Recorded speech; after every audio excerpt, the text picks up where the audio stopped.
Alléluia. Amen. Que Dieu vous bénisse. Amen. Je vous salue dans le précieux nom du Seigneur Jésus. Veuillez vous asseoir. Je veux bénir Dieu pour votre vie. Je prie qu'en ce jour encore, l'Éternel nous fasse grâce, qu'il nous permette de vous entretenir sur les choses qui le concernent, les choses du royaume. Amen. On va prendre nos Bibles. 1 Timothée 4, versets 12 à 16. Amen. Que personne ne méprise ta jeunesse, mais sois un modèle pour les fidèles, en parole, en conduite, en charité, en foi, en pureté. Jusqu'à ce que je vienne, applique-toi à la lecture, à l'exhortation et à l'enseignement.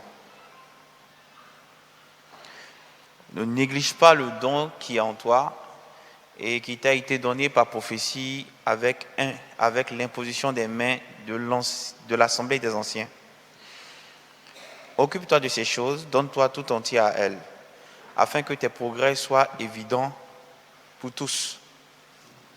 Veille sur toi-même et sur ton enseignement. Persévère dans ces choses, car en agissant ainsi, tu te sauveras toi-même et tu sauveras ceux qui t'écoutent. Amen. Je pense que ce verset 16-là donne plus large définition à ceux qui prétendent que on ne peut pas aller en enfer après avoir accepté le Seigneur Jésus. Amen. Écoutez bien, il ne faut pas que ça devienne... Après avoir accepté le Seigneur Jésus, tu as la place déjà définie dans le royaume des cieux. Amen. Maintenant, ta place est déjà définie dans le royaume des cieux. Maintenant, ce qu'il va nous prouver que ta place est déjà définie dans le royaume des cieux, c'est les actes que tu poses. Ce n'est pas les actes qui te sauvent, mais les actes confirment que tu es converti. Quelqu'un me suit? Les actes confirment que tu es vraiment converti et que tu as ta place. C'est pourquoi il demande ici à Timothée, il dit, tu te sauveras toi-même. Quand en agissant ici, tu te sauveras toi-même et tu sauveras ceux qui t'écoutent. Ça veut dire quoi? Si tu n'agis pas ici, tu risques de ne pas te sauver. Quelqu'un me suit? Donc n'entrez pas dans cette logique. Il y a un faux évangile qui commence à naître. Non, quand tu as accepté Jésus, c'est fini, tu peux pécher autant de fois que tu veux, tu n'iras pas à l'enfer et autres. Si l'apôtre Paul dit il dit, or sans la sanctification, nul ne peut voir le Seigneur. Or sans la sanctification, nul ne peut voir le Seigneur. Cela veut dire beaucoup de choses. Ça veut dire que celui qui n'est pas dans la sanctification ne pourra pas être dans le royaume. Un jour, je vais revenir dessus. Amen. Mais c'était déjà pour montrer à tout le monde que, sachez-le, pour ceux qui ne croient pas, que l'enfer existe pleinement et que le paradis aussi existe. Je vais revenir sur ces points-là. Amen. Donc, à l'entame de cette année, Dieu nous a permis de comprendre que notre année devait être jalonnée d'impact. C'est clair qu'il nous a dit, levez-vous et bâtissez. Nous devons bâtir, non seulement sur le plan spirituel, mais aussi sur le plan physique. Nous ne devons pas nous borner simplement à poser des actes, à poser des édifices. Non, ce n'est pas ça seulement. Il faut qu'on puisse bâtir une nouvelle nation. Amen. Et bâtir cette nouvelle nation commence avec un changement de mentalité. Et ce changement de mentalité est impulsé avec une poignée de personnes. Amen. Une poignée de personnes. Cette poignée de personnes étant en contact avec la parole de Dieu pourra insuffler ce changement de mentalité et gagner toute une nation à Dieu. C'est pourquoi nous autres, qui avons accepté le Seigneur Jésus-Christ, l'apôtre Paul, par sa lettre à Timothée, nous exhorte à être des modèles. Des modèles, pourquoi? Pour en donner l'exemple à ceux qui ne le connaissent pas ou à ceux qui le connaissent mais qui ne marchent pas de façon résolue avec lui, pour que ces personnes puissent imiter notre façon d'agir et notre façon de faire. Amen. C'est tellement difficile de pouvoir... par exemple, aujourd'hui, comme je vous disais la dernière fois, j'aime revenir sur ces thèmes-là, ça vous gêne, mais excusez-moi. Quand je disais que tout porte à croire que c'est encore difficile pour cette jeunesse-là de pouvoir... C'est encore difficile pour cette jeunesse de pouvoir demeurer chaste jusqu'au mariage. Parce que tout ce que tu regardes aujourd'hui te donne l'impression qu'avoir une petite amie ou un copain, c'est quelque chose de normal. Avoir des relations avec ton copain, c'est quelque chose de normal. Donc tout tend à te justifier que le péché aujourd'hui est entré dans les mœurs est quelque chose de normal. Mais quand tu as devant toi quelqu'un qui dit, étant passé par là et c'est vérifié, toi aussi tu peux passer par là. Donc ce n'est pas un extraterrestre. S'il est passé par là, c'est que Dieu peut te permettre de passer par là. Le tout, c'est une volonté. Amen. Donc, l'apôtre Paul nous exhorte, nous, à être des modèles. Déjà, pour qu'on soit modèle, il nous demande simplement de ne pas mépriser notre jeunesse. Ça veut dire qu'il ne faut pas que notre jeunesse soit un alibi pour que nous ne puissions pas être ces modèles-là. Au contraire, cette jeunesse-là doit être pour nous une force. Doit être pour nous une force. Donc il dit, ne méprise pas ta jeunesse, sois un modèle. Un modèle en parole. Un modèle en conduite, en comportement. C'est bien beau de dire, attirer l'attention des gens, parce que le modèle en parole ici, c'est prêcher la parole si vous voulez. Dis aux gens que Jésus existe. Dis aux gens que Jésus est véritable. Fais attention à ce que tu dis. Parce que chaque fois que tu ouvres la bouche, tu dois pouvoir annoncer des choses pour qu'il y ait un changement. Vous comprenez? Fais attention à ce que tu dis. Tu ne dois pas insulter. Tu dois être chaste dans tes propos. Mais en priorité, le modèle en parole doit être celui qui doit être en train d'amener les gens à se convertir. Ça fait 2 fois que je reviens dessus. J'ai bien envie de poser la question. Qui cette semaine a pu parler de Dieu à son entourage? Oui, c'est encore faible. Il y a des mains que Dieu bénisse ceux qui l'ont fait, mais c'est encore faible. Ce sont ces éléments qui vont nous permettre d'impacter notre année. Ce sont ces éléments qui vont nous permettre d'impacter notre entourage. Ce sont ces éléments qui vont faire que nous serons en train de créer des trésors inestimables dans les cieux et qui vont se matérialiser physiquement pour nous. C'est rien d'autre que ça. Il n'y a pas d'autre secret, il n'y a pas d'autre élément particulier. C'est ça le secret.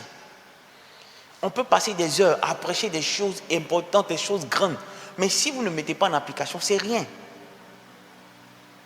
Ce n'est pas parce que tu as parlé à Dieu, à une personne, que c'est suffisant. Il faut continuer. Continue. Le dimanche prochain, je vais revenir sur comment faire pour maintenir la flamme dans des moments de crise. Et vous allez avoir l'impression que je reviens sur les mêmes choses. Parce que justement, il n'y a pas de secret, ce sont les mêmes choses. On ne peut pas laisser ce level-là, ce niveau, aller à un autre niveau tant que vous n'avez pas compris la base. C'est la base. Il n'y a pas d'autre chose qu'on peut vous dire qui sera différent que de ça. Si tu n'apprends pas à parler de Jésus dans ton entourage, tu seras emprunt au péché. Ça veut dire que qui peut aller parler de Jésus? Bon, il y a des gens qui sont extraordinaires, mais qui peut aller parler de Jésus à une fille qu'il aime? Mais la fille, là, quand il voit la fille le fatigue. Et puis, il va finir parler de Jésus à la fille, puis il va aller breaker encore la fille. Pour dire, allons coucher ensemble. C'est vrai qu'il y a des gens qui sont dangereux. Eux, ils sont à part. Mais tu vois que c'est pas déjà possible. Et ça te met un frein. Qui peut parler de Jésus dans son entourage et va les appeler pour dire, allons, on va fumer une drogue. Donc, vous voyez, parler de Jésus là, c'est comme une barrière que vous mettez, ou même, je dirais même qu'un parfum de bonne odeur que vous répandez. Parler de Jésus, c'est répandre un parfum de bonne odeur. C'est embaumer de la faveur, la grâce de Dieu. De sorte que, quand tu arrives vers des personnes qui ne le connaissent pas, qui ne dégagent pas forcément la même odeur que toi, ça fait que l'odeur que tu dégages là, les impacte déjà. Et même si ces personnes avaient déjà une influence sur toi pour vouloir te pousser à faire quelque chose de mauvais, à cause du fait que tu as déjà dégagé cette odeur vis-à-vis d'eux, eux-mêmes, au lieu de te pousser à pécher, ils préfèrent s'éloigner de toi ou même te pousser à retourner là où tu étais. Mais tant que tu ne parles pas de Dieu, tu ne peux pas répandre cette odeur-là, qui sera une protection pour toi, qui va t'éviter de retomber dans la saleté. Parce que le péché, c'est la saleté. Amen. Donc, vous êtes obligé de partager cela dans votre entourage. Vous êtes obligé. Quand tu finis de partager la parole de Dieu dans ton entourage, cette parole-là est une protection pour toi. Pourquoi? Parce que tu sais que tes faits et gestes maintenant sont épillés par ceux à qui tu as parlé de Dieu. Parce qu'ils seront en train de te rappeler tes mauvaises actions. Donc, tu es obligé de bien te comporter. Mais quand tu ne parles pas de Dieu dans ton entourage, c'est encore c'est une porte que l'ennemi peut utiliser pour t'amener à demeurer dans le péché. Donc vous ne pourrez pas impacter, je vous le dis encore, vous ne pourrez pas impacter tant que vous ne prenez pas conscience du fait que vous devez être des modèles en parole. Vous savez, très souvent je ne veux pas, vous allez me faire encore passer du temps sur ce truc-là.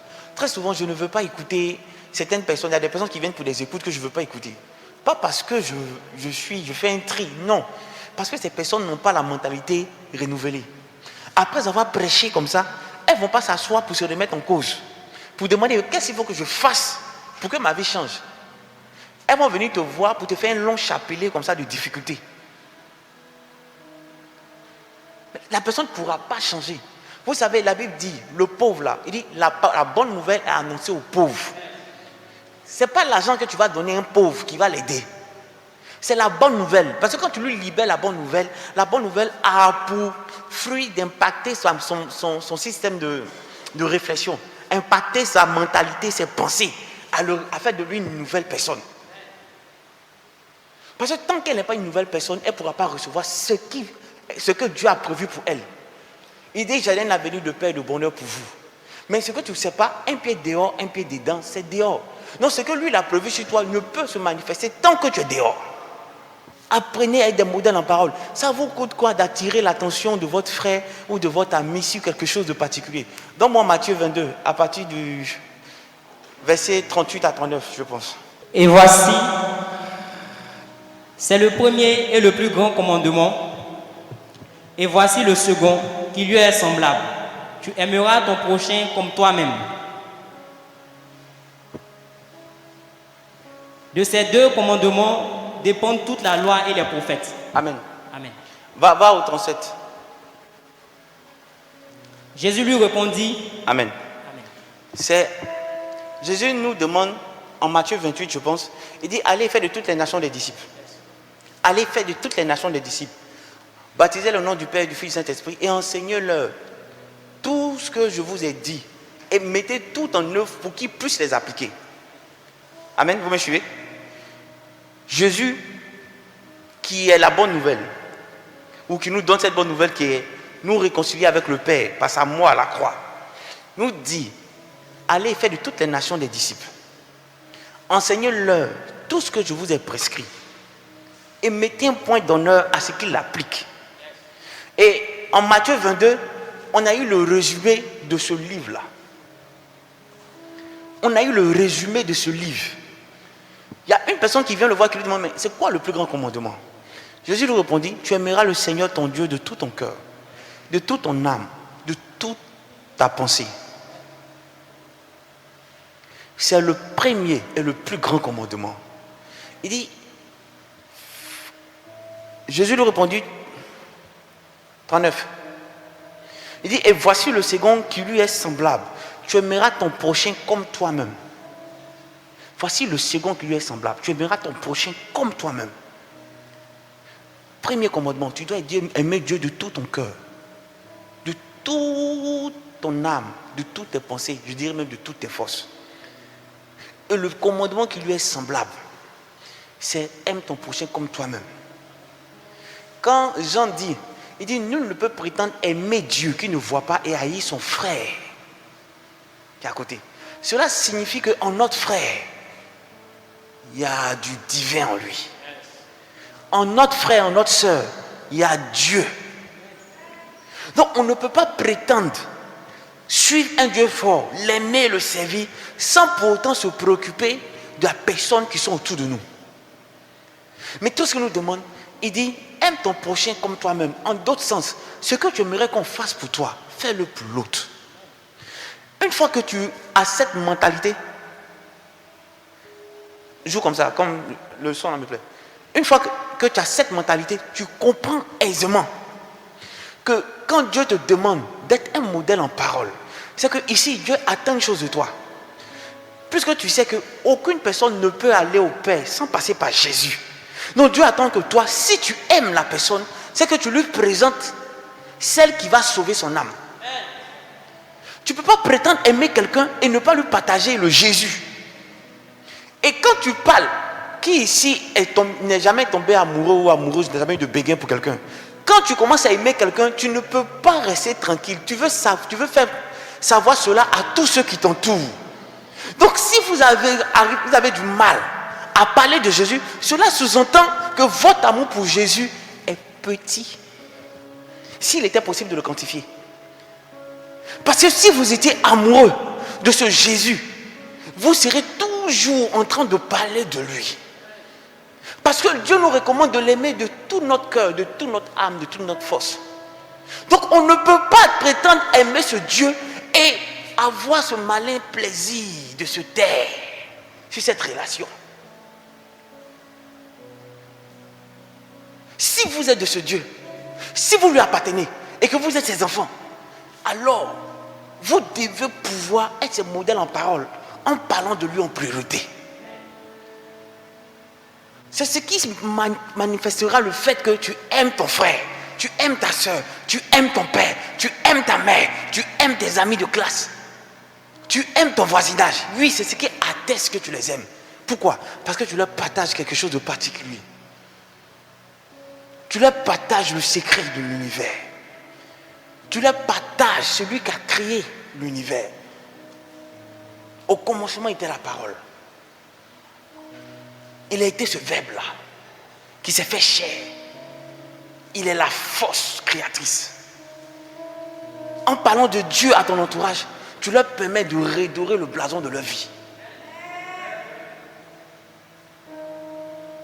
Frères, sœurs, on ne passe pas notre temps à parler des choses qui ne pourront pas vous amener de l'avant. Non. On passe notre temps à vous parler des choses qui sont importantes. Et tout ce qu'un bon prédicateur attend, c'est que le noyau que Dieu lui a donné s'attelle non seulement à écouter, pas à entendre, à écouter et à mettre en application. Si vous avez du mal à marcher dans cette première vérité, qu'en sera-t-il des autres? Quand l'apôtre Paul dit, jusqu'à présent, vous n'avez pas encore, non, c'est pas l'apôtre Paul, c'est dans Hébreu, il dit, vous n'avez pas encore résisté jusqu'au sang. Jusqu'à présent, vous n'avez pas encore résisté jusqu'au sang. C'est qu'on n'est même pas encore parti dans la mentalité où on va nous dire, si tu aimes Jésus, je te tue. On n'est pas encore arrivé là-bas. Mais on a du mal à démontrer au monde entier combien de fois on l'aime. On a du mal à tester aux autres l'amour qu'on lui porte. Mais si tout à l'heure on se met à chanter tu es l'amour de ma vie, on va répondre ça en cœur. Amen. Je nous exhorte à être des modèles en parole, à témoigner de ce Dieu-là. À moins qu'il n'ait rien fait pour toi, à moins que tu n'aies rien à dire le concernant. Mais si tu penses qu'il est le centre de ta vie, qu'il est le socle de ta vie, qu'il est le fondement de ta vie, qu'il est la fondation, qu'il est la pierre angulaire, il est important pour toi de partager ce Dieu, de parler de lui dans ton entourage. Ça sera répandre sur ta vie un parfum de bonne odeur. Et après il te demande d'être un modèle en conduite, parce que c'est bien beau de parler, mais il faut pouvoir le traduire dans les faits et gestes, dans le comportement. Il faut pouvoir, vous savez, avant de venir, avant de m'habiller, je demande à Dieu, qu'est-ce qu'il faut que je porte? Parce que j'ai appris une chose, je vis pour lui. Regardez mes cheveux. Vous pensez que je ne veux pas me coiffer? Mais si lui qui t'a créé te dit, ça me plaît quand tes cheveux sont comme ça, vous pensez que je cherche à faire quoi? Je cherche qu'à plaire à mon Dieu. Je comprends que ma vie ne m'appartient pas. Ma vie lui appartient. Donc la priorité, ce n'est pas moi ce que je veux, c'est ce qu'il veut. Je me pose la question toujours de savoir, qu'est-ce qui te plairait? Qu'est-ce que je dois manger qui va te faire plaisir? Tu peux entendre piment, que ce soit sa voix, que ce soit pas sa voix. Je vais commencer à prendre le piment. Si ce n'est pas lui, il dira, hé, arrête. J'obéis à tout ce que je crois savoir de lui, sentir de lui. Si vous avez du mal à vous comporter comme tel, à vivre pour lui, vous ne pourrez pas avoir le comportement adéquat. Apprenez à vivre pour Dieu. comprenez que votre vie ne vous appartient pas, que vous êtes fait pour Dieu. Dévouez-vous corps, âme, esprit pour ce Dieu. Vous ne pourrez pas avoir d'aide autrement, ailleurs que par lui. Regardez les Occidentaux, avec toute cette avancée technologique dans la médecine et autres, un virus a pu mettre à nu le système sanitaire mondial. Tout le monde se tourne vers Dieu. Regardez, en mars 2020, quand ça a commencé, les gens ont commencé à faire des parodies, en griffe, des moqueries à l'égard de certains hommes de Dieu qu'on reconnaît puissants ou utilisés puissamment par Dieu, en leur disant, c'est maintenant on a besoin de vous. C'est maintenant on veut que vous veniez nous aider. Pourquoi? Parce que le monde entier a compris qu'ils étaient limités et qu'ils avaient besoin de quelque chose d'autre pour leur sortir de là. Aujourd'hui, le virus bat encore de son plein. Je ne sais pas si vous regardez, vous verrez que nous sommes partis maintenant au bas de 250 de contamination journalière. Avec le fait que ce virus a muté, donc attaque agressivement les poumons maintenant. C'était peut-être le cas auparavant, mais maintenant il paraît que c'est plus agressif. Mais quand tu es un Dieu puissant, tu sais une chose, le malheur peut peut-être t'atteindre, mais tu seras toujours libéré de ce malheur-là. Toujours.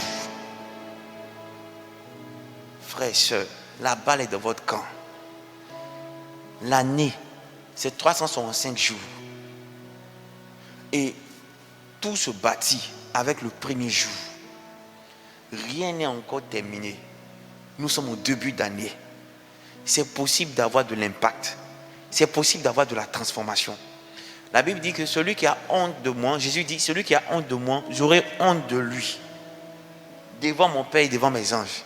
Mais celui qui me confesse, moi je le confesserai aussi. Devant mon Père, devant les anges. C'est à cause de qui tu vas avoir honte? À cause des filles qui vont te critiquer là, pour combien de temps? Et des mecs qui vont venir prendre crédit chez toi. Qu'est-ce qui justifie que tu aies autant honte? Qu'est-ce qui justifie que tu aies honte de parler de celui qui t'a créé? Amen. Est-ce que la semaine prochaine, je peux compter sur l'un d'entre vous ou une personne pour commencer à parler de ce Dieu-là? Est-ce que je peux compter sur des personnes qui ont compris l'importance de ce Dieu dans leur vie et qui ont vu qu'elles se sont très mal comportées? S'il vous plaît, ce n'est pas pour... C'est pour nous-mêmes. Jésus est venu mourir à la croix pour nous-mêmes. Regardez, tu aimeras ton prochain comme toi-même. Si la Côte d'Ivoire marchait dans cette logique d'aimer son prochain comme soi-même, que c'était la mentalité de tous ceux qui nous gouvernent, la mentalité de tout le peuple, je peux vous dire qu'il y aurait eu moins de souffrance. Moins de souffrance. Tout le monde allait être content et se réjouir. Mais aujourd'hui, celui qui a un petit poste cherche simplement à comment faire pour se rassasier, lui et ses enfants, sans avoir un regard pour la masse. C'est parce que ces personnes ne sont pas converties qu'elles se permettent de détourner ce qui revient à la collectivité. C'est parce que ces personnes ne sont pas converties qu'elles pensent à elles-mêmes. Elles ne connaissent pas la mentalité de cherche à faire ce que tu aurais voulu faire pour toi, pour l'autre d'abord. Quand l'apôtre dit, recherche premièrement l'intérêt d'autrui. Si elles avaient été converties, c'était les choses qui allaient se manifester dans leur cœur, qui allaient pouvoir être la conduite de leur vie. Ils allaient pouvoir avoir ces genres de conduite, de comportement et être des modèles. Mais comme ces personnes ne le sont pas, on voit aujourd'hui ce que ça donne. Mais vous, qui êtes enfants de Dieu, vous devez entrer dans cette mentalité et entrer dans un processus d'accélération. Par vous, plusieurs doivent être gagnés et vous avoir pour modèle. Donc vous devez avoir le comportement adéquat, approprié, idoine. qui permettra à ces personnes de devenir de véritables disciples, qui seront en train de rechercher l'intérêt d'autrui, qui seront en train de manifester l'amour véritable à leur prochain. Et vous verrez combien de fois cette nation sera transformée. Parce que ce que tu oublies, tu ne peux que penser à toi aujourd'hui. Mais si demain la nation est en feu, tu es dans la nation. Peut-être que tu as les moyens de fuir. C'est pourquoi tu te dis que, écoute, chacun pour soi. Non. Si tu es chrétien, tu dois penser à la communauté. C'est cette mentalité qui doit te remplir. Amen. Nous soyons des modèles en parole. Soyons des modèles en conduite. Soyons des modèles en amour. Soyons des modèles en foi. Soyons des modèles en pureté. Il va encore plus loin. Il dit, jusqu'à ce que je revienne. Pourquoi? Parce que très souvent, il y a des personnes qui s'essoufflent, qui n'ont pas ce caractère de constance ou d'endurance. Ils sont dans le sprint. Courir rapidement après s'essouffler. Donc, il va plus loin, il dit, jusqu'à ce que je revienne. Applique-toi à la lecture, à l'exhortation, à l'enseignement. Donc, jusqu'à ce qu'il revienne, la mentalité que nous devons avoir, c'est que nous devons nous appliquer à la lecture de la parole premièrement, à la lecture des choses qui ont fort la force, qui confirment ou qui nous permettent de mieux comprendre la parole. Parce que justement, aujourd'hui, tout ce qui se passe dans le monde, les grandes découvertes sont basées essentiellement sur ce qui est ressorti de la parole. Amen. Vous verrez que si vous prenez l'habitude d'étudier la parole de Dieu, vous n'aurez pas besoin d'un motivateur ou de développement personnel. C'est le livre qui te développe le mieux. Qui cette semaine a passé du temps à lire sa parole, la Bible?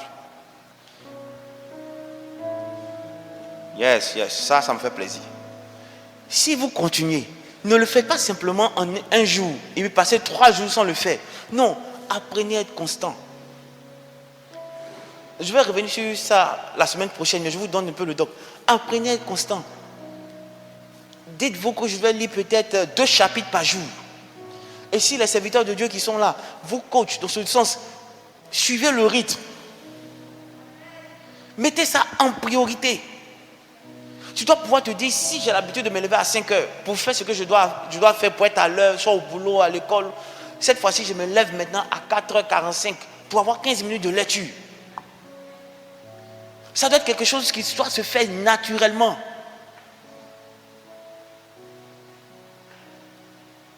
Amen.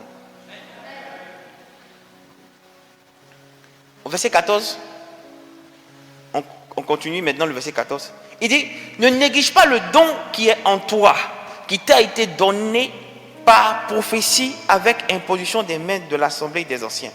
En fait, quand il parle de don ici, il parle d'aptitude spirituelle octroyée par Dieu, qui se manifeste par le canal du Saint-Esprit en faveur des autres. Est-ce que vous comprenez? C'est que quand on parle de don, c'est des aptitudes spirituelles que Dieu t'octroie, que Dieu t'octroie par le canal du Saint-Esprit, afin de manifester un service particulier pour les autres. Amen. Donc, il te dit que les dons peuvent être octroyés par quoi? Par prophétie. Et dans le cas de Timothée, ce don a été octroyé par prophétie et je dirais même confirmé par imposition des mains des anciens. Quand on parle de dons, c'est une pluralité de dons, de talents, si vous voulez. Par exemple,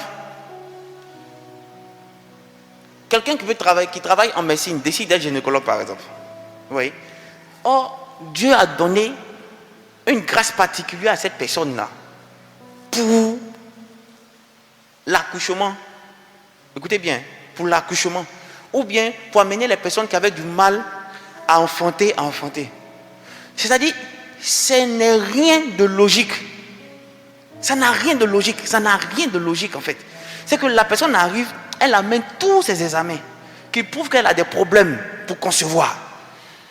Et le gars, comme la grâce lui a été octroyée et que la grâce est disponible dans ses mains, simplement, il dit, bon, il ne voit rien, il touche la dame, et puis il dit, bon, voilà, allez, on va attendre encore 2 mois, et puis vous allez refaire encore des examens. La femme revient, elle est enceinte. Simplement parce que Dieu lui a donné ce don-là. Je me souviens de ce moment de prière là, à l'hôtel du Voie, où il y a un médecin qui venait d'arriver, qui était arrivé, et c'était la première fois qu'il participait à une évangélisation. Et l'homme de Dieu l'a appelé pour lui dire, tu es médecin? Il dit oui. Je vois que Dieu te donne un talent pour permettre aux femmes d'accoucher. Mais le monsieur était tellement bon dans son domaine qu'il avait été même récupéré par un organisme international, les Nations Unies. Donc il ne faisait plus de façon publique, mais il était récupéré même par les Nations Unies. Pourquoi? Et il a dit que lui-même ne comprend pas. Que quand il prend quelqu'un qui a des problèmes d'accouchement, quelque temps après la personne vient avec des problèmes d'affrontement, la personne vient, elle est enceinte, que lui-même ne comprend pas. Mais c'est sur ce que l'homme de Dieu est en train de dire qu'il a compris que c'était un don que Dieu lui avait donné. Quelque chose de particulier que Dieu lui avait donné. Tu peux voir avec un comptable. Le gars, il ne sait pas, les gars qui font les audits là, il a l'œil. Des gens peuvent travailler des jours et des jours. Maintenant, quand lui il vient, quand il prend les listes, quand il regarde et puis il regarde tel compte, il dit ce compte-là, fouillez. Quand on fouille ce compte, c'est toujours bizarre. Il réussit toujours à aller là où il y a un problème. On lui demande comment tu fais. Il dit, il ne sait pas. Quand il prend les éléments comme ça là, il ne sait pas, mais quand il se focalise sur un point, c'est toujours ça. C'est un talent que Dieu lui a donné. Mais imaginez cette personne-là, elle n'est pas chrétienne. Imaginez que cette personne n'est pas chrétienne. Quand elle découvre le pot rose, qu'est-ce qu'elle fait? Elle peut aller voir pour dire, ah, j'ai vu ici là que c'est compliqué, hein? C'est bizarre sur vous. Donc qu'est-ce que vous pouvez me donner et puis je vais voir comment favoriser ça à votre... Oui, changer ça en votre faveur. S'il n'est pas chrétien, voici comment il va se comporter. Mais s'il est chrétien, il va faire son travail avec diligence, sérieux, à telle enseigne qu'il s'est commandé partout pour dénicher ceux qui n'ont pas encore compris que le vol et la corruption est néfaste pour la population, pour la société. Donc ne négligez pas ces talents qui sont en vous. Oui, parce que ces talents sont utiles pour impacter. Ce n'est pas simplement prêcher. C'est important. Prendre le micro, prêcher. Mais il y a aussi quelque chose que Dieu t'a donné. Il y a quelque chose que Dieu t'a donné. Qui peut être évident dans d'autres secteurs. Il faut le développer. Il faut le développer. Donc ne négligez pas ce que Dieu vous a donné. Quand j'entends certaines personnes qui disent franchement, je n'ai pas pu continuer mes études parce que quand j'ai eu tel diplôme, mes parents n'ont pas pu me pousser, donc ça devient compliqué. Regardez la plupart des milliardaires. Et allez regarder sur Forbes. La plupart des milliardaires n'ont jamais terminé leurs études. Jamais terminé leurs études. Donc en fait, ce n'est pas une alibi. Ce n'est pas une alibi suffisant. La plupart des milliardaires n'ont jamais terminé leurs études. Donc tu ne peux pas prendre ça comme alibi pour dire parce que tes parents n'ont pas pu, mais tu as au moins la matière grise. Ils t'ont fait la grâce d'aller un peu à l'école, tu sais lire, tu sais écrire, donc tu peux te développer toi-même. D'autres vont dire non, mais nous sommes dans un circuit francophone, le circuit francophone, toute chose doit être sanctionnée par un diplôme, sinon c'est compliqué. Aujourd'hui, là, avec la situation que vit le monde, coronavirus, on n'embauche plus comme ça. Bon, maintenant tu as le diplôme, il n'y a pas de travail, comment tu fais? Comment tu fais, dis-moi? J'espère que ce n'est pas là que tu vas te trouver une âme de pasteur pour sentir que tu as un appel particulier sur ta vie. Non, c'est trop facile. Moi, justement, j'ai continué mes études, j'ai travaillé pour éviter que les gens me disent que c'est parce que j'ai échoué ma vie que je suis devenu homme de Dieu. Oui. Parce que la plupart, bon, je ne dis pas tout le monde, il y a certains où les études étaient vraiment compliquées, on sentit un appel puissant. ont tout abandonné. Donc quand par moment on chante, j'ai tout abandonné, puis veut dire j'ai tout abandonné, toi tu avais quel moyen? Tu avais quel moyen pour dire que tu as tout abandonné? Si au moins tu étais premier, 18 de moyenne, tu peux me dire que tu as tout abandonné, qui négociait 9-10. Non, ton tout abandonné là, c'est où? Il faut dire que tu as pensé qu'il y avait une porte qui s'est créée, tu es entré là-bas. Maintenant, quand c'est comme ça, ils ne sont pas résolus. Après, c'est pour embêter les gens. Que Dieu bénisse ce bon pasteur. Que Dieu retire les mauvais pasteurs. Que cette année, il vous dévoile. Autant que vous êtes, les serviteurs de Dieu qui sont venus à Dieu pour s'enrichir, que Dieu vous dévoile. Qui sont venus à Dieu pour détruire le peuple, que Dieu vous dévoile. Qui ne pensent même pas à ce que ce peuple-là puisse se rapprocher de Dieu. Tout ce qui les intéresse, c'est comment faire pour profiter de la laine des brebis, de la fourrure des brebis, de la chair des brebis, du lait des brebis, sans pour autant prendre soin des brebis. Que Dieu se charge de vous cette année.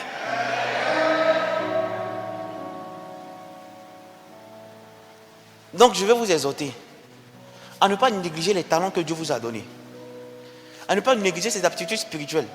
Combien de personnes ici avec qui nous avons prié, quand on a parlé de dons de prophétie, elles sont tombées. Quand on a parlé de dons de guérison, les mains ont été agitées. Mais dans leur maison, quand quelqu'un est malade, le Doliprane, elle est où ça? Il faut prendre paracétamol, ça va aller. C'est même pas la première idée, ne leur vient même pas de dire exerce le talent que tu as reçu. Si tu ne l'exerces pas, il ne peut pas se développer. Il faut l'exercer.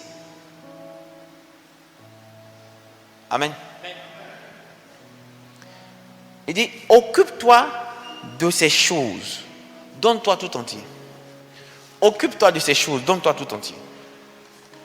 Afin que tes progrès soient évidents. Occupe-toi de ces choses.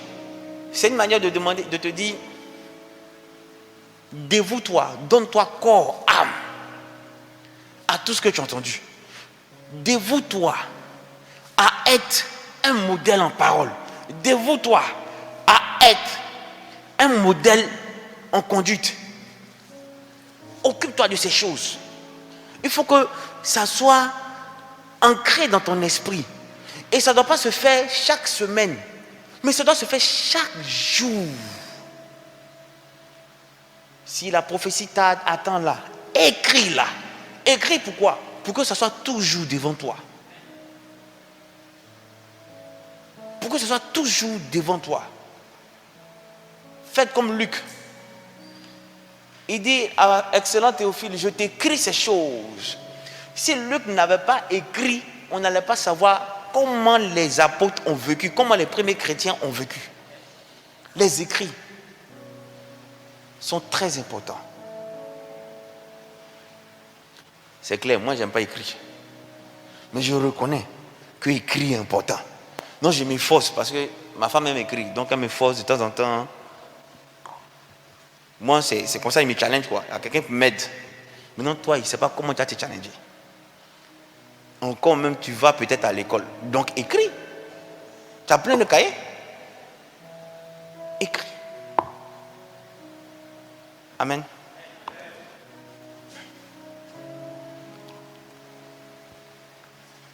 Le verbe utilisé dans occupe-toi, en grec c'est meletao, qui signifie occupe-toi, réfléchis d'avance, planifie, prémédite.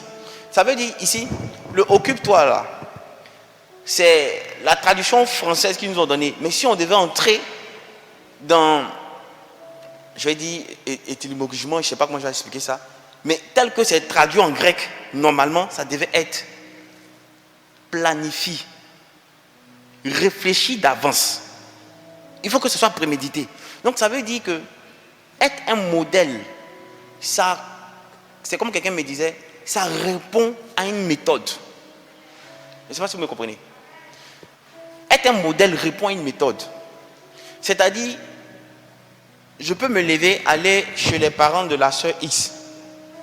Si je suis le responsable spirituel, je vais chez les parents de la sœur X et je leur demande, ça fait maintenant tel nombre de temps qu'elle participe à nos prières les dimanches, je veux savoir, est-ce que vous notez une transformation significative chez la sœur? Puis la maman me dit, c'est maintenant même, c'est d'une pire. Je parle, elle ne m'écoute pas. Elle ne vient pas m'aider.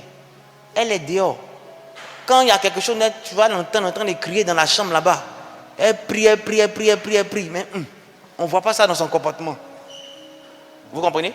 Maintenant, moi, en tant que dévotier spirituel, je prends la soeur en question et puis je lui dis, ok, au moins, il y a l'information que tu pries. Ça veut dire qu'avant, tu ne priais pas. Mais ce n'est pas le plus important. Le plus important, c'est que tu démontres ce que tu fais dans le secret. Et puis, vous qui aimez prier et gêner les gens là, sachez qu'on dit, dans ta chambre, prie ton Père qui est dans le secret. Tout le monde n'est pas obligé de savoir que tu pries. Mais il y a des prières là, quand c'est trop chaud là, tu sens le stress sur toi comme ça. Elle s'est déjà restée dans la maison et puis tu n'as pas l'argent, tu dois payer la maison. Et puis il reste un jour. Puis le gars t'a appelé à 5 h pour dire à 10 h, viens prendre son argent. La prière que tu vas faire là, peut-être le voisin va savoir. C'est lui-même qui a venu taper à ta porte pour dire, voisin, il faut te calmer, tiens l'argent. Amen. Donc je veux dire que il y a certains types de prières où le Saint-Esprit peut te faire sortir carrément. Mais il y a des prières normalement, il faut le faire dans le secret. C'est une relation d'intimité en fait. Ok? Donc je veux dire par exemple, je dis à la soeur, ok, voici ce que tes parents me disent. Et je demande aux parents de la personne, qu'est-ce que vous aurez souhaité qu'elle fasse? Et dans la liste qu'ils vont me donner, il y aura forcément des critères qui correspondent à ce que la parole de Dieu dit. Automatiquement, je peux me braquer sur ces critères-là pour aider la sœur en créant un modèle. Bon, tu dois être un modèle en parole. On dit tu insultes beaucoup. Donc voici le challenge qu'on va avoir. Parle moins. Arrête de dire les gros mots. Quand ça veut sortir automatiquement, rappelle-toi et présente tes excuses. Fais ta repentance et présente rapidement tes excuses. Oui. Quand la personne doit commencer à suivre ce modèle et que tu répares dans un mois et tu demandes aux parents, les parents diront quoi? Il y a une transformation. Donc vous voyez, quand on dit soit un modèle, ça veut dire il y a comme un conducteur à avoir. Il y a comme un conducteur à avoir. Ça veut dire que vous-même, vous devez vous asseoir et puis faire un mea culpa de comment vous êtes. Je vous l'ai dit la première fois. Comment vous comportez. Et qu'est-ce que vous savez que vous ne faites pas, qui devait être fait. Et vous commencez à noter. Et suivant ce modèle, vous demandez à Dieu de vous aider dans la prière à pouvoir respecter ce modèle-là. C'est pourquoi il dit planifie. Planifie. Réfléchis d'avance. Donc, occupe-toi de ces choses. Il faut que tu mettes un point d'honneur par rapport à ces choses. Vous savez, c'est tellement intéressant d'écrire ce que tu vis et à la fin de la semaine, quand tu finis d'écrire tout ce que tu as fait, tu t'imagines dans 4 ans, tu relis ça avec joie. Ça là, j'étais stressé. Le gars là venait taper à ma porte comme ça. À cause de combien? 50 000. Maintenant, c'est que j'ai.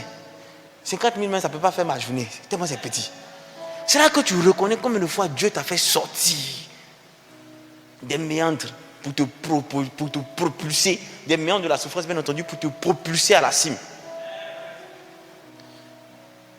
Quand tu as ces éléments, ces cahiers, ces écritures, quand tu as ça devant toi, c'est tellement facile pour toi que ton respect pour Dieu ne cesse de grandir. Vous savez, quand tu n'as pas cette visibilité, par moment tu peux t'asseoir, puis tu as envie de dire, je ne vois même pas comment ma vie évolue même. Je ne sais même pas ce qui se fait. Hein? Si c'est le souffle de vie, là, nous tous on a le souffle de vie, mais moi-même je ne vois même pas quand ma vie a évolué. C'est justement parce que tu n'as pas écrit pour te rappeler de ce que Dieu a fait pour toi. Si tu avais écrit ça, tu aurais pu te rappeler des actions de Dieu dans ta vie. Et ça va t'amener à montrer plus de reconnaissance au lieu de l'inquiétude. Parce que justement, quand il y a des difficultés, que tu pars relire ce que Dieu a fait pour toi, au lieu de t'inquiéter, tu deviens reconnaissante. Et ça attire plus le miracle. Amen. Après, il dit, donne-toi tout entier à elle. Donne-toi tout entier à elle. Il insiste sur le fait que tu ne dois pas être à moitié. Je disais comme ça la dernière fois aux serviteurs de Dieu, je disais que être chrétien, c'est être entier. Parce que l'intégrité est une valeur qui qui doit se manifester dans le corps du Christ, c'est une valeur qui doit se manifester dans la vie d'un disciple. Et on ne peut pas être intègre à moitié, c'est une valeur entière. Vous me comprenez? Donc être chrétien, c'est entier. Donc tu ne peux pas te donner à ces choses en étant engagé à moitié. Soit tu le fais, soit tu ne le fais pas. C'est pourquoi j'ai horreur des personnes qui viennent me voir. Homme de Dieu, je veux que tu sois mon père spirituel. Chaque fois qu'on me dit ça, ça me fait rire déjà. Parce que c'est comme disant, tu ne sais pas où tu t'en vas, mais tu viens te donner. Dans notre langage, tu viens te là. Tu ne sais pas qui il est. Donc, je te demande toujours, va prier que Dieu te confirme. Parce que quand Dieu te confirme, le jour où le monsieur te dit, arrête-toi ici, je viens. Qu'il ne t'a pas encore appelé pour dire de bouger, tu restes là. Pourquoi? Parce que tu sais qu'il a été mandaté par Dieu pour veiller sur toi. Donc rien de ce qui sort de lui sera pour te détruire. Parce que tout ce qui sortira de lui proviendra de Dieu. Ce n'est pas quelqu'un qui t'a dit que c'est ton père spirituel, c'est Dieu qui t'a dit. Donc pourquoi tu penses que lui qui m'a te dit de rester là, c'est pour te tuer et bien t'humilier? Tout ce qu'il te demande de faire, il y a toujours une leçon à apprendre. Je sais pas si j'ai expliqué une fois ici, le serviteur de Dieu, il allait voir son père spirituel, il quitte la Palmeraie, il va voir son père spirituel à Bobo. Et son père spirituel à 8 heures. Non seulement il vient à 7 heures, 7 heures ou 6 heures, pour être premier, pour éviter les embouteillages. Le gars s'envoie à 8h30. Et dès qu'il entre dans le bureau, c'est son fils. Il reçoit un coup de fil, il dit, attends-moi mon fils, je viens. Il sort du bureau. Il va régler le problème. Et puis il oublie l'enfant là-bas. L'enfant est resté là-bas. Il a nettoyé le coin. Et le matin là, il s'est assis comme il était assis. Il attendait l'homme de Dieu. L'homme de Dieu revient environ de 10 heures. Il lui dit, attends, tu es resté ici. Il dit, papa, tu m'as dit, attends-moi. Elle dit, tu es sérieux là? Mais tu pouvais fermer. Il dit, papa, tu m'as dit, attends-moi. Donc je t'attendais. Il dit, faut pas m'expliquer ce que tu m'expliquais là. Mets-toi à genoux et prie pour toi. Prière qu'il n'a jamais fait. Il a sorti la prière pour l'enfant. Lui-même, le père spirituel dit que j'ai envie de demander à l'enfant là, est-ce qu'il ne peut pas m'imposer les mains? Dans la manière Dieu l'a béni. L'enfant n'avait pas de maison, il venait demander de l'aide à son père spirituel pour savoir comment le père spirituel allait pouvoir l'aider. Quand il a fini de prier, 3 mois après, on l'a mis en contact. C'était même pas un serviteur de Dieu. On disait qu'il devait servir Dieu. Donc il était encore en formation, mais il était encore chrétien même. On l'a mis en contact, il a eu à causer avec une personne qui a été vraiment impactée par ses dits et qu'il a mis en contact avec sa soeur qui est en Europe, qui vivait des problèmes. Il a prié pour la soeur. Le problème a été décanté. Elle était bénie. Elle a envoyé de l'argent et tout ça. Et puis, 3 mois plus tard, elle est dans son cœur et puis elle ressent que ce qu'elle a fait là, ce n'est pas suffisant. Pour le niveau de bénédiction qu'elle a eu là, ce n'est pas suffisant. Donc elle appelle sa soeur pour dire, le jeune homme là, mets la maison de la Palmeraie en état. Donne-lui ça. Le gars qui dormait dans le salon des gens, qui était maltraité, qui est venu voir son homme de Dieu pour dire, ah, il faut m'aider. Peut-être j'ai fait un petit business, ou bien il est venu dormir ici, fait un petit business, je ne sais pas, mais aide-moi. Il s'est retrouvé à avoir un duplex à la Palmeraie. Et la même dame, 3 mois encore, sinon quelques temps plus tard, n'est pas satisfaite. Elle lui appelle pour lui dire, viens en France. Il vient en France, il prie pour elle. Une situation se décante. Elle lui dit, bon, voici une maison en France, ici c'est pour toi. Donc le petit, pour avoir obéi à son père spirituel, se retrouve à être propriétaire de maisons en Côte d'Ivoire et de maisons en France. Son père spirituel est toujours obligé de chercher à faire visa pour partir. Et il est obligé de voir ses amis pour squatter un peu ici, squatter un peu là, quand il doit avoir des petits programmes là-bas. Mais lui, il a sa maison en France. Vous savez, quand Dieu a dit à Joseph, écoutez bien, il dit à Joseph, prends l'enfant, on veut le tuer, va en Égypte. Quand Joseph est parti en Égypte, c'était au moins 7 ans qu'il a fait. Parce que quand il partait en Égypte, Jésus ne parlait pas. Mais est-ce que vous remarquez bien que Joseph est resté là-bas? En fait, les Juifs vivent de façon communautaire. Les Juifs, ils vivent de façon communautaire. Donc, il ne peut pas être à l'aise à l'étranger. Mais il est resté dans cette situation-là pendant 7 ans. Pourquoi? Parce qu'il n'avait pas entendu la voix de Dieu qui disait de revenir. Il était sûr qu'il avait entendu la voix de Dieu qui disait qu'il faut partir. Mais il n'avait pas entendu la voix de Dieu qui disait qu'il faut revenir. Vous savez, marcher dans les pas d'un père, ce n'est pas aussi facile. Mais respecter, honorer, obéir, ouvre les portes. C'est pourquoi la Bible dit ici, donne-toi tout entier. Ne fais pas les choses à moitié. Fais-le pleinement. Pleinement. Donne-toi tout entier pour ne pas être négligent. Vous savez, la négligence, c'est quoi? La négligence, c'est le fait de ne pas prendre en considération les petites choses. C'est pourquoi la Bible dit que Dieu dit, celui qui est fidèle dans les petites choses sera fidèle dans les grandes choses. Ça veut dire que ce qui l'intéresse, ce n'est pas forcément les grandes choses, mais ce sont les petites choses. C'est pourquoi il dit, malheur à celui qui fait l'œuvre de Dieu avec négligence. C'est là de faire les petites choses avec soin. Amen. Donc, occupez-vous de tout ce que Dieu vous demande maintenant avec soin. Soyez des modèles. Cette année, vous devez être des modèles. Vous devez être un modèle pour votre soeur, pour votre petit frère, pour votre maison. Les parents même doivent pouvoir dire oui. Vraiment. Depuis que tu vas à l'église, mais depuis que je sens qu'il y a une transformation dans la maison, il y a quelque chose qui se passe de bon. Il faut qu'ils puissent le dire. Mais je peux vous le dire et vous l'affirmer, ça ne vient pas aussi aisément. Très souvent, ça vient avec des difficultés. Parce que quand tu commences à te lever ainsi, Satan, en griffe, que tu honorais par ta mauvaise conduite, par ton inconduite, va vouloir se lever. Donc les personnes qui maîtrisent le mieux, c'est les personnes qui ne marchent pas forcément dans la sainte doctrine. Donc c'est ces personnes-là qui va utiliser pour te stresser. Et très souvent, c'est des personnes élevées en dignité sur toi. Donc ça peut être forcément tes parents. Il peut utiliser tes parents pour te stresser. Or, toi, tu veux être un modèle. Tu veux poser des actes positifs pour qu'eux-mêmes bénéficient du rayonnement de la gloire de Dieu sur ta vie. Mais Satan peut les utiliser pour t'empêcher de continuer ton œuvre. Où tu étais...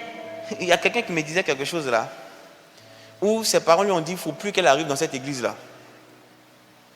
Qu'elle ne veut plus, qu'elle était dans une autre communauté, qu'elle parte dans la communauté, elle ne veut plus la voir dans cette église-là. C'est fini, il ne veut plus la voir dans cette église. Et la chose qui m'a marqué, c'est que quand ces personnes avaient des problèmes spirituels, ses parents même ont appelé le serviteur de Dieu pour venir en aide. Ces personnes ont été bénies. Maintenant, ils commencent à dire, c'est maintenant qu'ils se rappellent que l'homme de Dieu n'est pas de leur communauté chrétienne. Donc, il ne faut plus que les personnes là, ces enfants-là, arrivent à la communauté. Maintenant, j'ai envie de conseiller à la fille de leur faire le témoignage. Quand j'étais dans cette communauté-là, voici la vie que j'avais. Vous ne pouvez pas savoir, parce que justement, je le faisais en cachette. Voici la vie que j'avais. Maintenant que je suis arrivé dans cette communauté, voici la vie que j'ai. Cette vie que j'ai là, où je suis calme là, c'est ça qui ne vous plaît pas. Où je ne vais pas dans les mauvais endroits là, c'est ça qui ne vous plaît pas. Vous voyez? Quand quelqu'un veut changer, l'ennemi va toujours chercher des voies et moyens pour stresser cette personne-là. C'est pourquoi la Bible dit persévérer. On verra ça. Il dit, écoutez bien, il dit donne-toi tout entier à elle afin que tes progrès soient évidents pour tous. Vous voyez? Il dit que tes progrès soient évidents pour tous. Ça veut dire que quand Dieu appelle quelqu'un, la personne n'est pas forcément, je veux dire, n'a pas toutes les qualités requises. Donc en tant qu'enfant de Dieu, en tant que serviteur de Dieu, tes défauts, on doit pouvoir les connaître, il ne faut pas les cacher. On doit pouvoir les connaître. Pourquoi? Si on ne les connaît pas, comment on peut savoir que tu progresses? Comment on peut savoir qu'il y a un véritable changement? Et le terme progrès ici, quand j'étais en train de bouquiner, il disait que le terme progrès ici veut dire, c'est comme un dévancier. Tu vois, le dévancier qui a une croissance dans quelque chose. Donc c'est-à-dire que personne n'était passé par là. Maintenant, lui, il décide de passer par là pour faire la porte pour tout le monde. Et c'est de ce type de croissance que Dieu parle. Entrez dans cette logique-là. Donc vous devez être des dévanciers pour vos familles. Vous devez poser des actes qui attestent que vous êtes en train d'amener votre famille à prendre une voie qu'elle n'avait pas prise auparavant. C'est pourquoi je vous dis, c'est moi. Je dis à Dieu, si tu m'appelles, c'est que ce n'est pas pour faire quelque chose que tout le monde fait. Sinon, laisse, il y a beaucoup d'églises. Moi-même, parti là-bas aussi. Mais si tu m'appelles, c'est pour faire quelque chose de différent. Et quand tu fais quelque chose de différent, ce n'est pas évident que les gens te comprennent au départ. Ils vont pouvoir même te combattre. Mais toi, tu sais ce que Dieu t'a dit. Demeure fidèle. Et sois persévérant. C'est quand tu persévères qu'à la fin, les gens disent on comprend maintenant. Mais si, dès les débuts, tu commences à abandonner, tu perds tout. Donc, arrangez-vous pour que vos progrès soient évidents pour tous. Que votre croissance soit évidente pour tous. Ça veut dire que quand tu commences à voir ton conducteur pour être un modèle, tu dois commencer à augmenter au fur et à mesure ce que tu fais. Si tu prenais 2 chapitres de lecture biblique, tu ne vas pas rester toute l'année en train de lire 2 chapitres. Tu dois pouvoir augmenter. Que ce soit progressivement, mais tu dois pouvoir augmenter. En ce sens, tu verras que tes progrès seront évidents pour tous. Amen. Le 16, c'est la partie qui me plaît dans le 16. Il dit, veille sur toi-même. Veille sur toi-même. On va prendre 1 Corinthiens 9, verset 27. Il dit, je traite durement mon corps. Ça, c'est l'apôtre Paul. Écoutez bien. Il dit, mais je traite durement mon corps et je le tiens assujetti, de peur d'être moi-même rejeté après avoir prêché aux autres. Quelqu'un me suit? Je traite durement de mon corps et je le tiens assujetti, de peur d'être moi-même rejeté après avoir prêché aux autres. Quand il te dit, il dit, veille sur toi-même.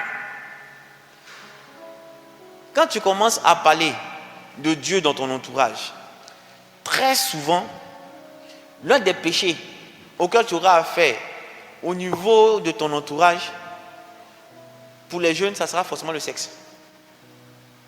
Ça sera forcément le sexe, tout ce qui touche au sexe. Masturbation, pornographie et autres. Donc quand tu seras en train d'appeler les personnes, à indiquer aux personnes de sortir de cette attitude, de sortir de ce comportement, de changer de mentalité et tout ça, je préfère te dire, veille sur toi-même. C'est pourquoi l'apôtre Paul dit, il dit, je tiens mon corps assujetti, je le traite d'abord durement.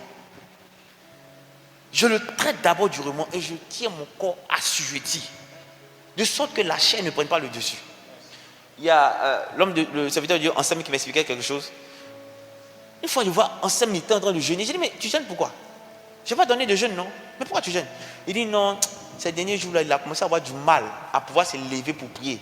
Donc lui-même s'est donné 3 jours de jeûne sec pour pouvoir se discipliner. Il dit,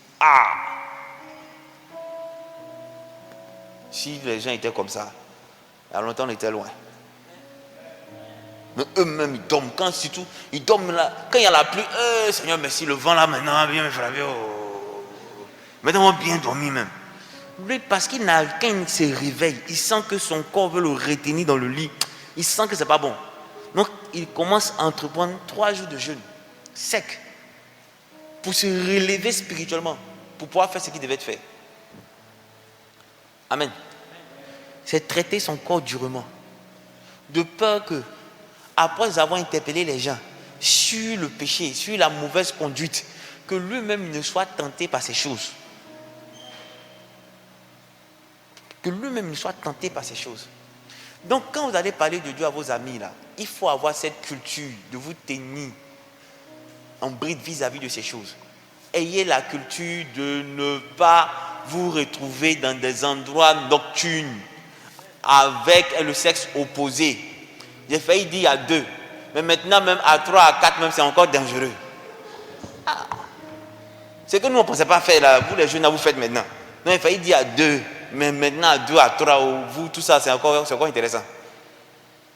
Oui, commencez à mettre des balises. Veille sur toi-même, c'est commencer à mettre des balises. Vous savez, l'homme est comme une société. L'homme, c'est tout un environnement. Il n'y a pas une société sur terre où on ne passe pas d'écriture. Chaque jour, dans une entreprise, on doit passer des écritures. C'est ce qui montre que l'entreprise existe. On doit avoir des traces. Et c'est la même chose pour vous. Vous devez laisser des traces. Vous devez faire le bilan de la journée. En termes de péché, en termes d'action positive. Et puis voir comment corriger pour le jour suivant. Et la semaine, faire un bilan. Même quand tu travailles en entreprise, il est conseillé de faire un bilan. Si tu ne peux pas le faire chaque jour, mais en fin de semaine, tu dois faire ton bilan. Savoir, est-ce que je n'ai pas procrastiné quand j'étais en entreprise? Est-ce que ce qu'on m'a demandé de faire tout le long de la semaine, j'ai pu les faire? Oui, mais comment tu peux faire ce récap-là si tu n'as pas de visibilité, si tu n'as pas écrit au préalable? C'est comme ça qu'on fait, c'est comme ça qu'on fait pour se bonifier. C'est l'attitude qu'on a pour être transformé, pour s'améliorer, pour que nos progrès soient évidents pour tous. C'est l'attitude à avoir. C'est l'attitude à avoir. Veille-toi, veille sur toi-même et l'enseignement. Et dit, persévère dans toutes ces choses. Pourquoi? Je vais vous expliquer que la persévérance est capitale. Il y aura des difficultés. Ce n'est pas facile. Ton corps n'est pas habitué à ce régime-là. Donc ta chair va vouloir prendre le dessus. Mais retiens que ton cerveau est une machine. Il faut l'habituer. Une fois que ton cerveau est habitué au rythme, c'est fini. Il va l'intégrer. Si tu avais l'habitude de mettre ton réveil à 3 heures, il va te réveiller à 3 heures. Pourquoi? Parce que tu lui as donné cette constance-là. J'ai causé avec quelqu'un aujourd'hui qui m'expliquait que... Je lui ai dit, ah, mais qu'est-ce qui se passe? Il dit, il est obligé de prendre des médicaments pour dormir. Il dit, mais pourquoi? Il dit, non, tu sais, dans le temps, comme je travaillais à mon propre chef, je travaillais beaucoup les nuits. Et je partais au bureau à 10 heures. Maintenant, je travaille pour quelqu'un, je suis obligé d'aller au bureau à 7h30. Donc, mes nuits sont perturbées parce que je me suis habitué à travailler la nuit. Donc, ça fait que je n'arrive pas à dormir, je suis dans l'insomnie. Donc, je suis obligé de prendre des médicaments pour dormir. J'ai commencé à rire. Mais cela prouve que le cerveau est une machine. Il s'adapte. Donc, vous devez pouvoir vous adapter. Persévérez, n'abandonnez pas. Faites, essayez. Si vous devez lire 2 chapitres, que vous avez loupé les 2 chapitres, mettez-vous la pression. Il faut que ce soit quelque chose, ce soit plus important que la nourriture. Tant que je ne lis pas, il ne mange pas. Challengez-vous comme ça. Moi, j'allais manger. Après, elle lit. Non, montre que c'est important. Tu verras que le Saint-Esprit va t'aider. Parce que tu seras en train de lui montrer que c'est quelque chose d'important. Tu ne veux pas que ta vie soit la même. Écoutez, vous avez vécu vos vies comme vous l'entendez. Pendant plusieurs années, qu'est-ce que vous avez fait de plus? Qu'est-ce que vous avez gagné en plus? Pourquoi ne pas chercher à entrer dans ce nouveau système-là? Ce dynamisme qui va vous amener à atteindre le summum de votre perfection. Oui, ça va vous challenger à tous les niveaux. Imaginez que peut-être au deuxième trimestre, je commence à demander aux serviteurs de Dieu qui suivent certains d'entre vous d'intégrer le volet sport. Intégrer le volet sport. Vous allez me dire, ah, sport, oui. Parce que ton corps ne t'appartient pas. Ton corps s'use. Donc il faut l'entretenir. Quand on roule voiture là, on met essence, on fait vidange. Ton corps, tu dois l'entretenir. Ne regarde pas le ventre de l'homme de Dieu pour dire, mais toi-même. Puis depuis, il parle à des gens qui regardent mon ventre.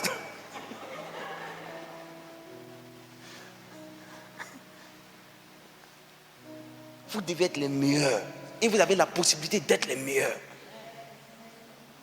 L'année a commencé.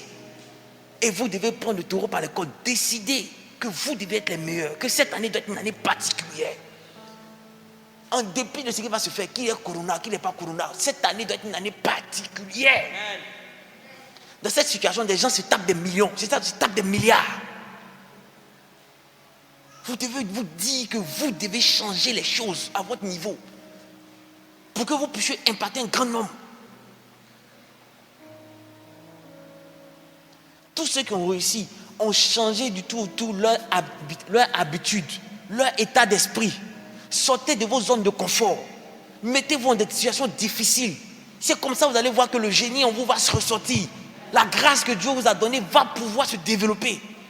Tant que vous voulez rester dans vos zones de confort, vous ne verrez pas la main de Dieu agir. Bougez-vous. Traitez votre corps durement. Mettez-vous en marche.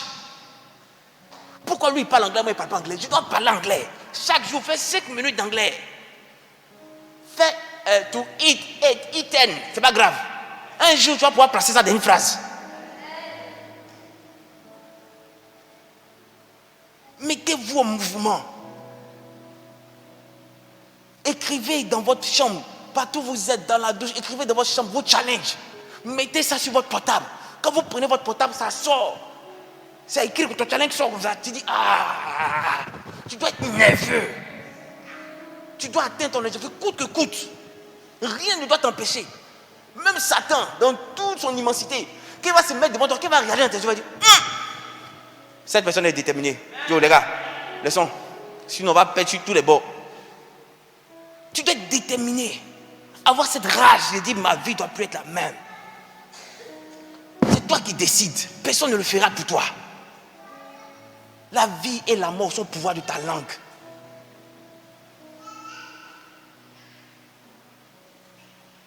À tes résolutions dépendra ton succès. Ce que tu crains t'atteindra. Ce que tu redoutes t'arrivera. Lève-toi, monte du zèle. Monte du zèle. Sois zélé pour ta vie. Accroche-toi à ce Dieu-là comme un fou. Sois zélé. Marche dans tout ce qui a été écrit. Commence à répandre un parfum de bonne odeur autour de toi. En parlant de lui, en t'attachant à lui. Change ta conduite. Aujourd'hui, quand je regarde certains jeunes, je me rends compte que je ne les blâme pas, mais je me dis, ils ne savent pas que, en fait, on dirait la jeunesse d'aujourd'hui, on ne leur a pas donné l'information qu'il y a à venir, qu'il y a futur. On dirait qu'on leur a parlé seulement du présent. Mais ils ne savent pas qu'il y a un futur. Il y a des actes qu'ils posent aujourd'hui, qui sont des actes bizarres, et puis ils s'étonnent que demain, ces actes-là les rattrapent. Pourtant, ils avaient toute l'opportunité, toute la force de ne pas poser ces actes. Ils ont voulu se laisser séduire par le côté malicieux que revêtaient ces actes-là. Ils ont posé ces actes et puis ils s'étonnent que ces actes les poursuivent demain. Les réseaux sociaux là, tu penses être caché derrière ton profil. Mais en fait, ton profil là démontre qui tu es. Ce que tu mets sur ton profil là témoigne de l'éducation que tu as reçue. Ce que tu likes, ce que tu regardes témoigne de qui tu es. Ce que toi tu appelles dégamage, ça atteste qui tu es. Donc quand tu sais que sur les actes que tu poses aujourd'hui, tu vas les récolter demain, il y a des actes que tu ne poses pas. Moi, il y avait tout le... Attends. Je pouvais percer mon oreille, je pouvais faire tout ce que j'ai fait. Je pouvais... Bon, peut-être que je suis noir, je ne peux pas. Je pouvais me tatouer en rouge, ça va sortir. Je ne suis pas entré dans cette logique. Pourquoi? Parce qu'il y a demain. Est-ce que vous savez qu'on a encore la mentalité africaine? Est-ce que vous savez ça? Donc en Afrique là, on a nos coutumes, on a nos mœurs. Je me rappelle encore du discours de Macky Sall quand Obama est venu nous parler de l'homosexualité. Il dit, nous en Afrique, je suis d'accord avec ce que vous dites, mais nous en Afrique, c'est des choses qu'on ne pense même pas. C'est pas dans nos mœurs. Donc ne quittez pas là-bas pour nous imposer vos mœurs. Tu cherches travail, à moins que tu aies ton plan. Tu aies ton plan pour devenir, je ne sais pas, multimilliardaire sans travailler pour quelqu'un. Mais même si tu dois travailler pour toi-même, là, tu seras obligé d'aller chercher, comment on appelle ça même, des contrats. Donc il y a des gens qu'on les voit là, on les catalyse. En fait, on dit l'habit ne fait pas le moine, mais on reconnaît le moine à cause de son habit. Donc on dit soyez un modèle en conduite là. En conduite, votre aspect compte. Ne pensez pas que vous êtes seulement que jeune. Vous êtes, en fait, c'est une continuité. Quand on dit l'administration, c'est une continuité là. C'est-à-dire que ce que le président Bédié a appris avant, les engagements qu'il a pris continuent. Ce que le président Gbagbo a pris comme engagement continue. Ce que le président Ouattara a pris comme engagement va continuer jusqu'à ce que le nouveau président arrive. Donc les prêts que toutes ces personnes ont pris là vont continuer. Ils vont continuer, ça va continuer à peser sur le pays jusqu'à ce qu'on rembourse. Donc celui qui vient ne peut pas dire non, c'est pas moi. C'est comme toi, ta vie, c'est la même chose. Les actes que tu as posés hier là, tu ne peux pas te mettre aujourd'hui devant pour dire non, c'est pas moi. C'est pas moi qui fais ça. Non, je ne me reconnais pas dedans. Mon frère, tu n'as pas changé de nom? C'est toi. Donc ne vous amusez pas. Ne dites pas que c'est fun. C'est sur le oh non, après ça, c'est fini, c'est fini. Non, c'est des choses qui vous poursuivent. Et très souvent, qui vont vous hanter vos nuits. Donc, ne partez pas sur le fait que vous êtes jeune pour poser des actes avec des involtures. Parce que vous allez payer cash. Vous allez payer cash les actes que vous posez avec des involtures. Amen. On est en Afrique. Je sais pas, je pense que c'est sur Facebook. Il y a un homme de Dieu. Je sais pas, il avait fait une coiffure de dread, ses cheveux étaient longs. Et puis, il a donné une maxime, c'est-à-dire, il a donné une parole très motivante. Donc, les gens étaient en train de relancer. Ils partageaient la parole motivante. Mais quand ça arrivait en Côte d'Ivoire, d'un groupe chrétien, et ils n'ont pas vu ce qui a été écrit. Hein. C'est quoi ça là? Il y a ses cheveux. Est-ce que lui est converti? Pour vous dire qu'on a nos mœurs. C'est pas partout vous allez pouvoir avoir le dessus. C'est vrai, la Bible dit que jeune homme, vis ta vie comme tu l'entends. Mais sache que tu devras rendre compte. Il dit ton corps est le temple du Saint-Esprit. Si on a fait une église, on te donne boum, va faire graffiti, il faut mettre ton nom. Tu n'as pas avoir cœur de faire ça. Maintenant, ton corps qui est son temple là, pourquoi toi tu prends le soin de faire ce que tu veux sur son temple? En fait, tu ne sais même pas que tu es un locataire. Mais tu te comportes comme le propriétaire.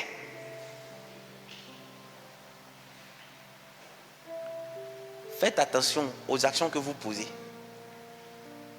Faites attention aux actions que vous posez. Ne regardez pas ce qui se fait en Occident pour les traduire totalement ici. Vous verrez que ces personnes-là ont bâti, écoutez bien, si vous lisez l'histoire de certains pays, vous verrez que ces pays-là sont devenus des pays puissants parce qu'à la base, c'était des pays qui avaient la crainte de Dieu et qui ont basé certains fondements sur des principes bibliques. C'est ce que leur a donné cette renommée-là. Mais ce que leur jeunesse est en train de faire, là, c'est cette jeunesse en train de mettre tout en œuvre pour que ces puissances-là tombent des mains. Donc vous n'allez pas entrer dans la logique de cette jeunesse-là pour vous attribuer la même mentalité. Au contraire, vous devez rechercher ce que les jeunes de leur temps, ont fait pour vous attribuer cette mentalité, pour que vous puissiez laisser une nation forte à vos enfants.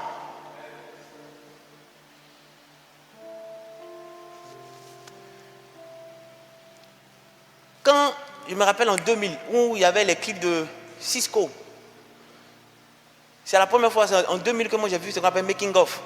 C'est-à-dire comment on réalise un clip ou une vidéo.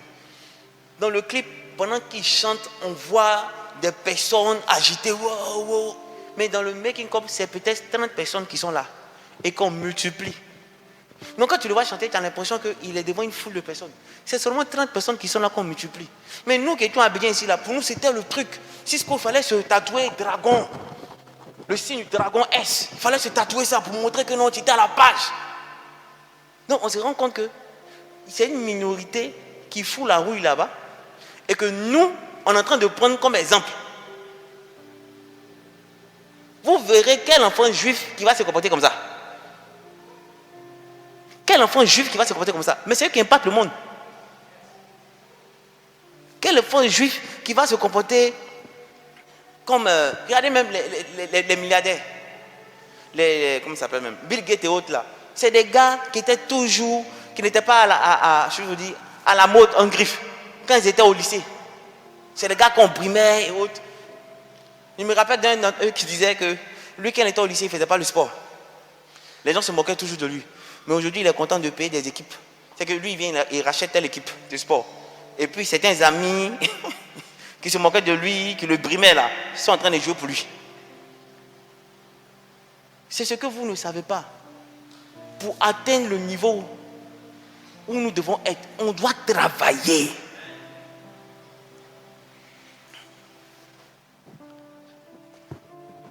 On doit travailler. Ce n'est pas la blague. Il s'agit d'une nation, d'une génération. On ne peut pas, nos parents ne peuvent pas nous avoir laissé une Côte d'Ivoire pauvre. Et puis on va se permettre de laisser une Côte d'Ivoire pauvre à nos enfants. quand j'entends, excusez-moi, mais quand j'entends le président Félix Houphouët-Boigny qui disait par rapport au coût des matières premières, il disait, il va arriver un temps où nos enfants pourront parler d'égal à égal avec eux. Pourquoi? Parce qu'ils seront formés. Mais nous qui devons être formés, nous sommes où? Quelle formation on a fait? Quelle formation? On se joue des stars pendant qu'on n'a rien. C'est les mêmes là qui vont venir encore nous piétiner. La même situation qu'ils ont empruntée depuis la colonisation, c'est la même situation qui se répète. Pourquoi? Mais parce que vous n'êtes pas en train de lever la voix au travers du livre, vous n'avez pas le comportement adéquat. Où on arrive au village, on dit, bon, c'est l'oncle qui doit être le roi. Toi, on te prend, on te déporte, on récupère tout. Le l'oncle est content, même lui, là, même là, il a dilé le village. Donc, à prendre les hommes, donc à laisser les femmes. C'est pour lui. Il a déjà dilé le village. C'est la même chose qui continue. On prend un certain groupe de personnes, on les enrichit, ils sont prêts à brader tout le pays. Mais tant que vous n'êtes pas en train de convertir ces personnes-là, pourquoi vous voulez qu'ils changent de mentalité? Vous pensez qu'eux, ils souffrent? Ils ne souffrent pas. Les enfants ne sont pas en Côte d'Ivoire. On est ensemble ici. Quand on dit huile augmente, nous deux, on sait c'est quoi. Mais ça peut être transformé simplement par le changement de mentalité, afin de ramener ces personnes à la parole. Mais si toi, tu n'es pas en train de faire tâche d'huile, déjà à ton petit niveau, comment tu veux que la nation soit transformée pour que tu sois à l'aise?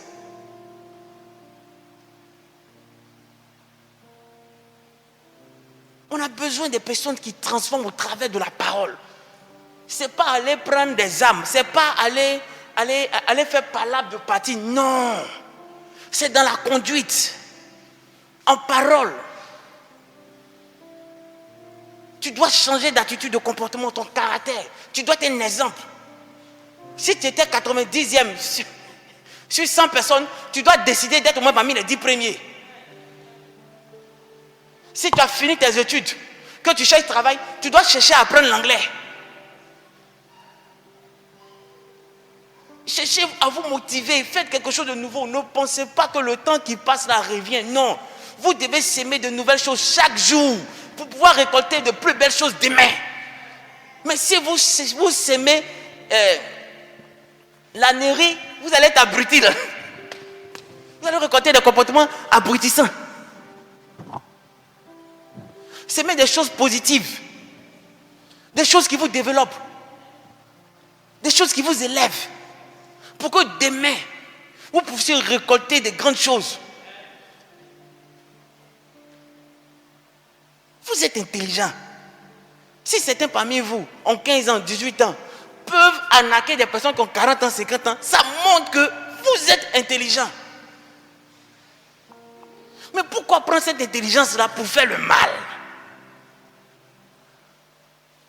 Si tu réussis à rouler tes parents et sauter la clôture, aller chauffer, revenir, dormir 10 minutes et puis être en forme pour travailler à la maison comme si tu n'étais pas dans un show, c'est que tu as du répondant, non seulement sur le plan énergétique, mais au milieu de la matière grise. Mais utilise ça positivement.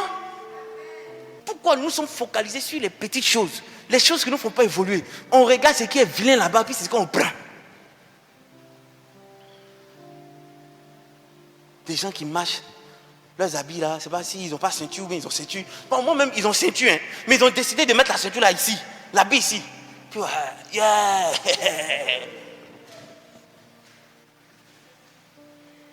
Même, comment il s'appelle même? J'ai oublié le nom, mais tout parcours bien, P.D.D, tout ça. Jay-Z, vous les voyez s'habiller comme ça. Vous ne les voyez pas en costard. C'est abruti une certaine frange de la population. Abruti une certaine frange de la population. Et puis les autres, là, ils évoluent. Donc vous êtes en train de me dire, par ces attitudes-là, que vous allez rester mourir sans pourtant avoir au moins 100 millions d'un compte.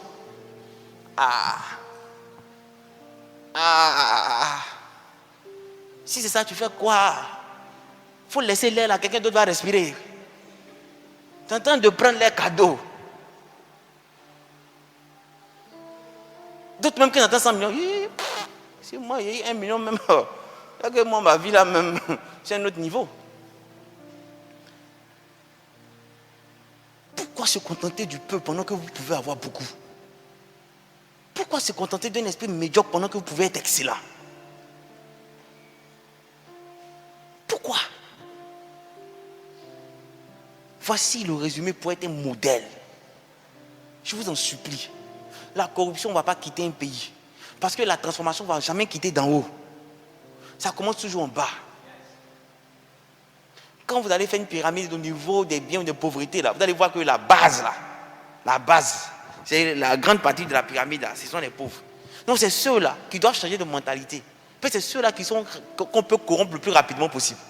Si eux, ils ne veulent pas entrer dans la corruption, arrivé un moment, ceux qui sont en haut, qui peut-être participent à la corruption, seront bien obligés de changer de mentalité. Donc vous devez d'abord changer de mentalité. Ça commence avec le fait que tu n'apprends pas à arnaquer. Comment des gens, ils prennent crédit sur Orange. Ils prennent crédit, appellent sur Orange. Et puis maintenant, lui-même, il réfléchit à un système. Comment il va faire pour ne pas payer crédit là-même? Donc, il a son Orange Money. Maintenant, il y a les passes. Donc, il ravitaille rapidement. Il prend des passes par rapport à son Orange Money. Donc, il ne prend pas une unité. Ça fait que le crédit d'Orange est sur lui. Jusqu'à... Et puis, il me dit, oh, le vieux! Je dis, mais qu'est-ce que ça dit? Le vieux, tu vois un truc là, c'est dangereux. Comment tu peux te comporter comme ça? Et puis, dimanche, c'est toi qui as... Loué.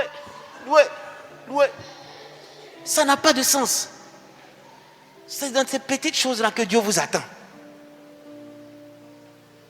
Il y a des personnes, tu les vois à l'église le dimanche. Tu vas dire, non, Seigneur, ma fille là, il faut lui trouver une place, tu vois, une place entre le père et puis toi. Parce que c'est la pureté, quoi. Ma fille là, c'est devant toi le vieux. C'est devant toi. Vendredi soir, quand tu vois sa robe, tu as là, mon nom n'a rien fait. Fente comme ça. Voilà. Et puis, non seulement ça plaque tout son corps, et puis il y a une fente encore dessus. Maintenant, quand elle te voit comme ça, elle cherche les coins où elle s'est cachée. Ou bien d'autres, si elles ont fait teinture jaune or avec rouge, quand elles arrivent à l'église, elles deviennent tous baptistes. Elles vont attacher leur tête. Parce qu'on ne sait pas, il ne faut pas le vieux va mettre sa gamme sur moi. 2 jours là, il a un peu changé, il est cool, il cause à nous, il ne faut pas. Il va me dire, hey, toi, sors. C'est jamais. Vous faites du mal à qui? Mais vous, en fait, les gens ne t'appellent pas. Donc tu cherches un effet pour influencer pour qu'on t'appelle. Donc c'est pourquoi tu t'habilles comme ça ou bien tu... Faites un effort. Vous ne pouvez pas être des modèles tant que vous n'êtes même pas vous-même transformé. Vous ne pouvez pas être des modèles tant que vous n'êtes pas transformé. Soyez transformés. La transformation là, personne ne peut vous la donner. Vous-même, vous devez chercher à vous transformer. Apprenez à pardonner. Vous ne pouvez pas vivre une vie d'impact tant que vous avez dans votre cœur des rancœurs contre les autres. Et apprenez à vous remettre en cause. Vous n'êtes pas des petits dieux ou des dieux. Vous êtes trop orgueilleux. Quand tu vas demander pardon, on n'en a pas écrit sur ton dos. Descendez de votre sycomore.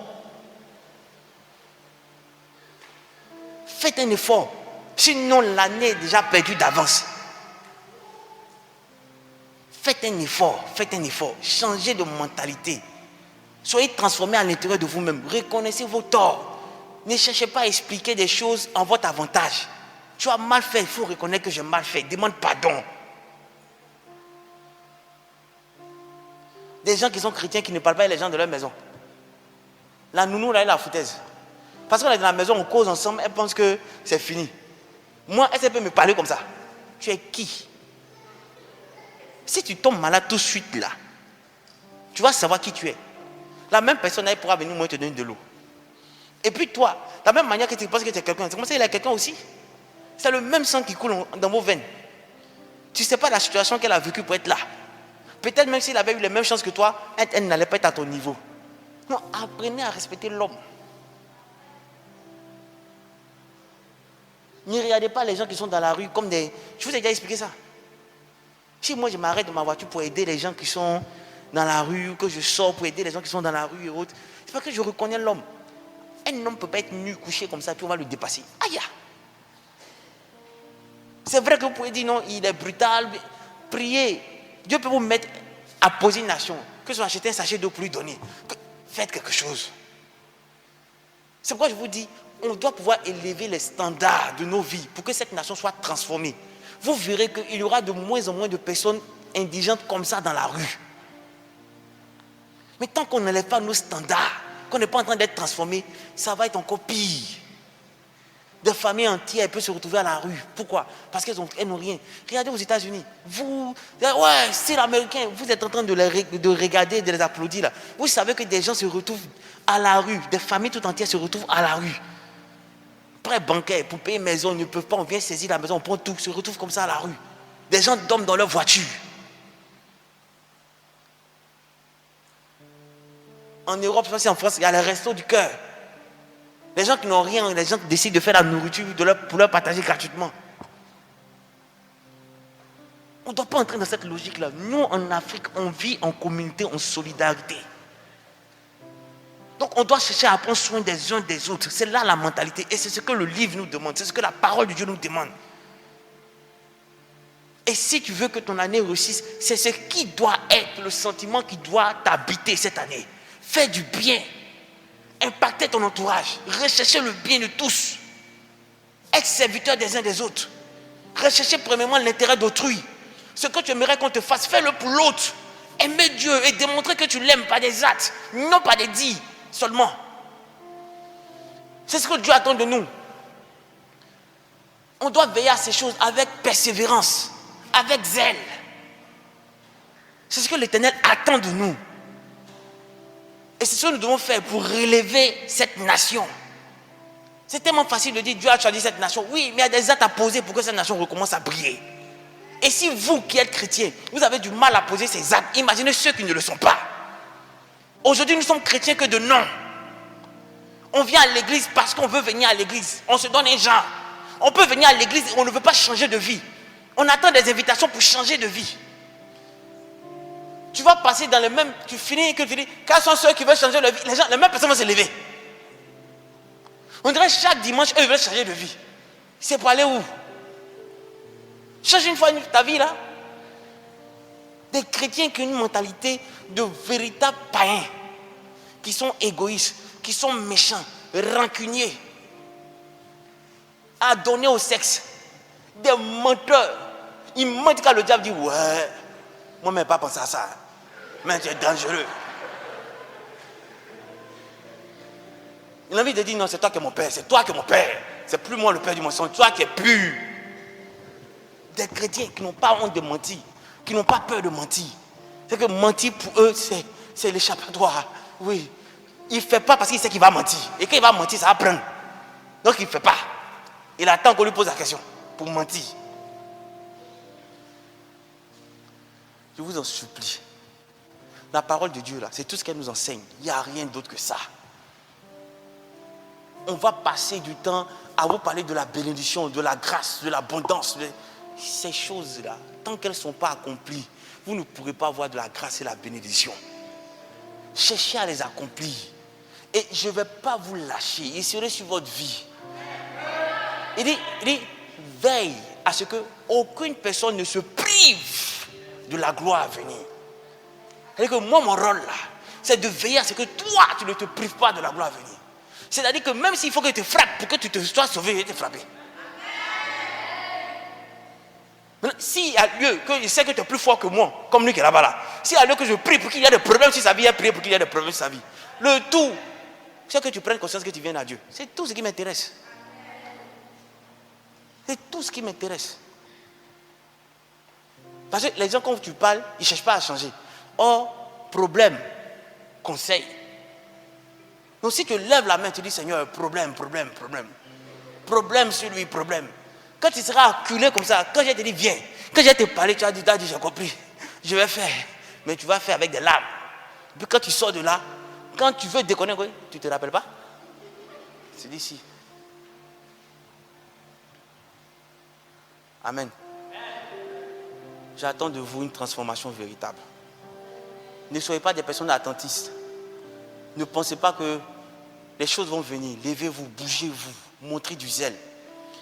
Ne pleure pas sur ton sort parce que tu as été abandonné, parce que tu as été rejeté, parce que les gens ne t'écoutent pas, parce que dans ta famille, les gens ne t'ont jamais écouté, les gens t'ont toujours abandonné. Tu vas finir d'expliquer tous les problèmes pour faire pitié, les gens n'auront pas pitié de toi. Donc, arrivé un moment, tu dois pouvoir savoir que la pitié là n'attire pas les gens, mais c'est l'impact que tu as qui les attire. Donc, cherche à faire des choses positives. Déjà, commence à demander pardon pour toutes les personnes que tu as blessées. Et cherche à te réconcilier. Et commence à prier pour que Dieu t'ouvre des portes. Qu'il y ait des gens qui soient prêts à t'aider encore. C'est possible. Au lieu de chercher à vouloir expliquer le problème à tout le monde, ça ne va pas changer ta vie. Au lieu de chercher à aller croiser tous les hommes de Dieu. Et j'ai une bonne nouvelle. Ils ne changeront pas ta vie. Je me rappelle, je partais voir des hommes de Dieu. Je m'en vais à 8h. Le gars me reçoit à 19h. Puis vous savez ce qu'il me dit? Écoute la voix de ton cœur. Est-ce que tu vois même? En 8h, tu es venu premier. Oh, toi, tu vois que tu es premier. Oh, il y a des gens qui étaient là depuis 5h. Comme il est seul, ça veut dire que les premières personnes qui sont venues là, aïe, aïe, aïe, il a libéré le power. Parole de connaissance, prophétie, touche, les gens tombent ici. Maintenant, toi, tu viens entrer vers 19h. Il y a encore 20 personnes comme ça devant toi. Il est fatigué. Il est là. Quand tu lui parles, il dit ouais. Je sens quelque chose pour toi. Écoute la voix de ton cœur. Viens. C'était ça là. C'est justement ce qui m'a fait comprendre que c'est vrai, Dieu peut utiliser un serviteur de Dieu pour changer ma vie. Mais la première personne qui a même de pouvoir changer ma vie, c'est lui. Donc, il faut que je m'attelle à faire tout ce qu'il me dit. Il va me conduire. Donc, vous allez chercher à courir vers plusieurs hommes de Dieu. Ils vont partir, ils vont te regarder, ils vont te raconter ta vie. C'est zéro. Ils vont te raconter ta vie de A à Z. Mais après, là, l'impact, c'est quoi? Vous allez aller chez les gens, ils vont vous vendre l'eau. Sous prétexte qu'ils sont dangereux. Oui, il y a un gars qui est venu ici, là. Il dit, hey, j'ai payé l'eau, j'ai payé l'eau. Il y a un bishop, il partait là-bas, il paye l'eau. Il dit, l'eau? Il dit, oui, les bidons, là, c'est 3000. Pour moi, même 2000. Nous, délivrance que Dieu nous permettait de faire ici, là. Il y a d'autres qui disent, ton cas, là, c'est sérieux. Il faut que tu fasses une offrande de taureau. Taureau? Toi, va taureau où? Il dit, bon, il ne faut pas te fatiguer. Si tu ne peux pas donner taureau, le coût du taureau, ça va faire 1 200 000, 1 400 000. Donc, cherche, on voit, puis on prie pour toi. Mais nous, on va te prendre, on va prier pour toi, on va te mettre dans la voiture, aller te déposer à la maison. C'est pourquoi tu ne nous prends pas au sérieux. C'est offrande de lion que tu as donné. Tu vas savoir là, tu vas voir que la vie n'est pas facile. Amen. Que Dieu vous bénisse. Élevez vos standards, s'il vous plaît. Que cette année, quelque chose de positif se passe dans ta vie. Si je prophétise sur ta vie, tu as dit Amen. Mais il faut que tu bouges, sinon rien ne va venir. Amen. Que cette année, qu'il y ait corona, qu'il n'y ait pas corona, il faut que tu sois élevé. Que les circonstances de ton environnement ne doivent pas influencer la grâce que Dieu a déployée dans ta vie. Les circonstances de ton environnement doivent être pour toi des catalyseurs pour t'amener à la cime. Tu dois être élevé d'une manière ou d'une autre. Rien ne doit pouvoir te freiner. Cette année, toi et le péché, c'est le divorce absolu. Ce que tu ne pouvais pas faire auparavant, le péché où tu étais l'ami de ce péché, tu étais le fidèle de ce péché-là, cette année, c'est le divorce entre toi et ce péché-là. Plus de masturbation, plus de pornographie, plus d'inceste, plus d'impudicité, plus de fornication, plus de paresse, plus de tristesse et de pleurs. Mais ayez du zèle. Ayez du zèle pour démontrer à tous que vous n'êtes pas venus accompagner les gens sur cette terre. Que vous avez votre mot à dire. Ne vous préoccupez pas de comment vous allez manger, comment vous allez vous habiller, de ce que vous allez boire. Préoccupez-vous de comment vous allez faire pour que votre Dieu soit fier de vous. Il mettra les gens sur votre chemin pour vous aider.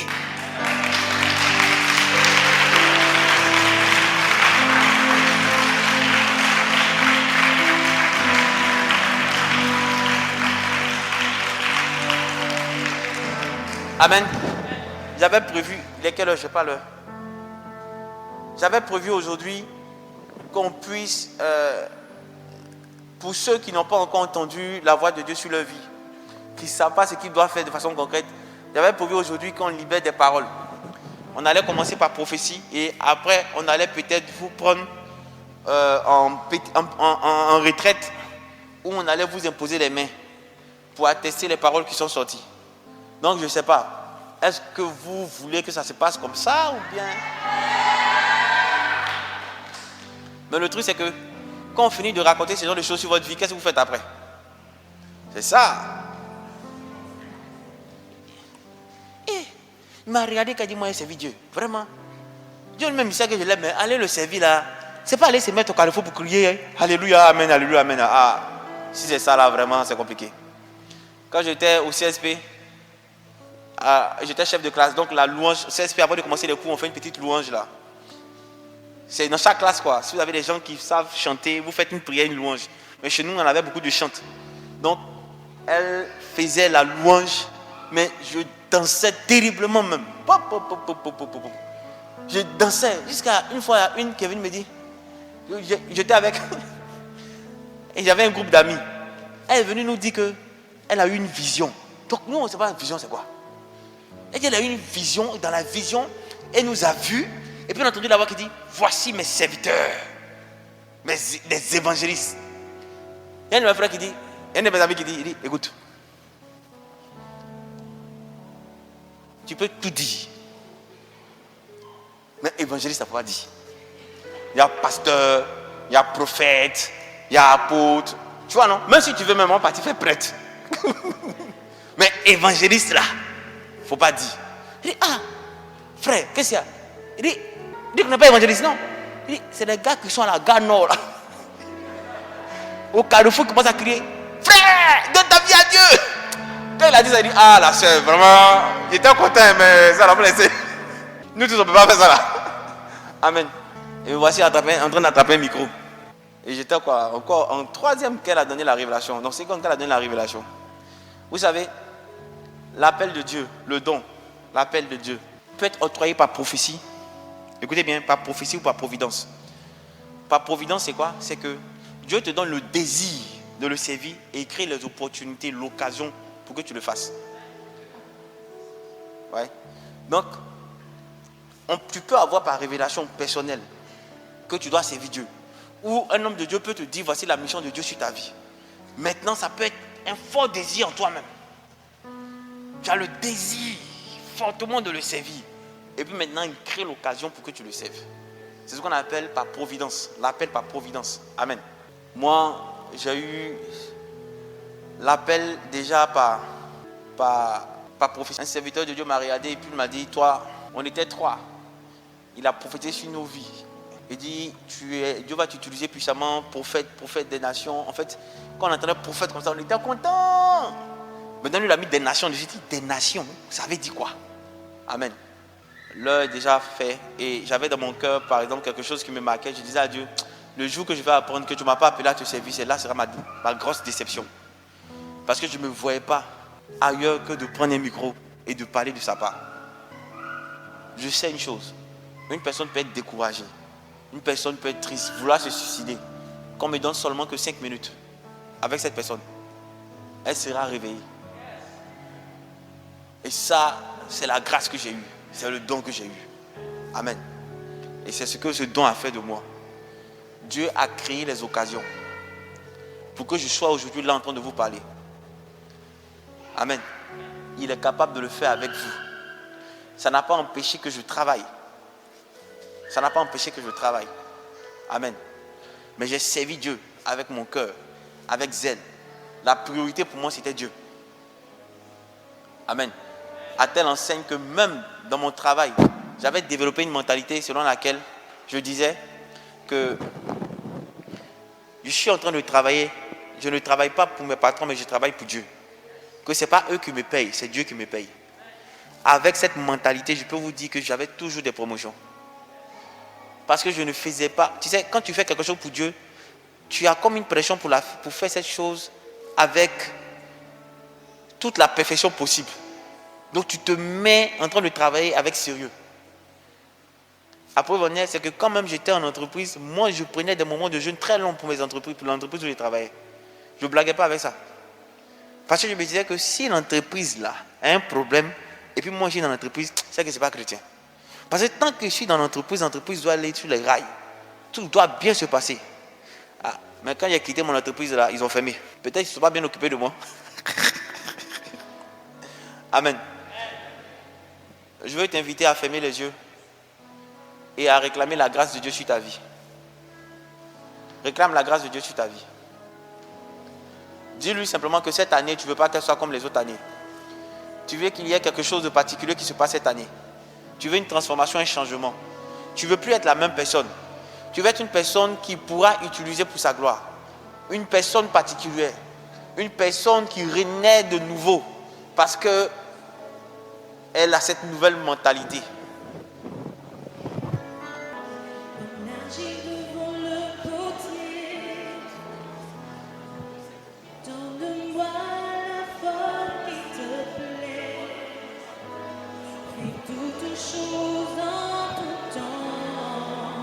Vas-y, vas-y, élève la voix. Mayando reggae de baba zodara bayande rebos. Maizado regada bayande rebos odolo bayandara bayos. Zain de reggae de labo zatara bayande rebos. Raba baba baba baba baba bayandara bayando rebos. Zeta marugara bayande rebos adara bayan. Prie, prie, prie, prie, prie, prie. Oui.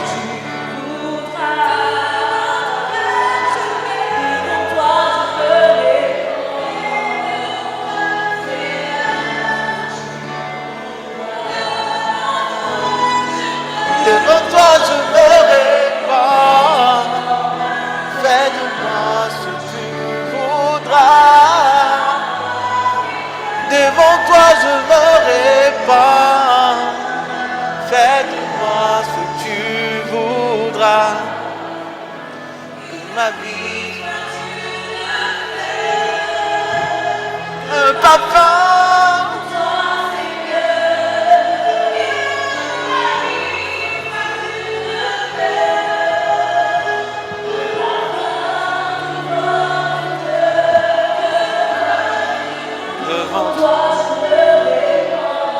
Mama Rabayos et Mama Yande Karababa. Devant.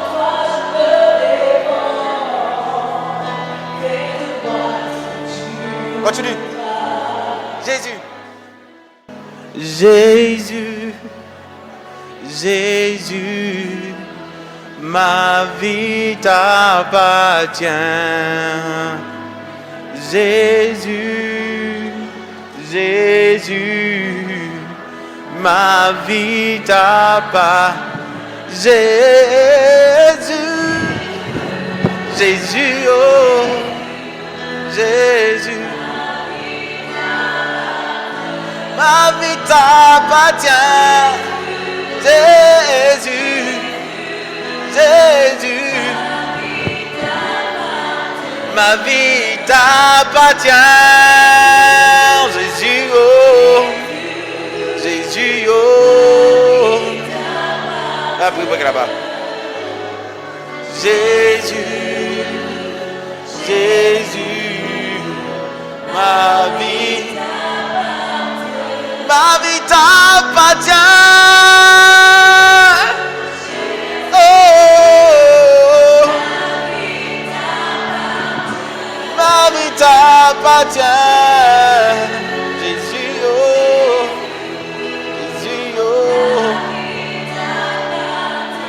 Ma vie t'appartient.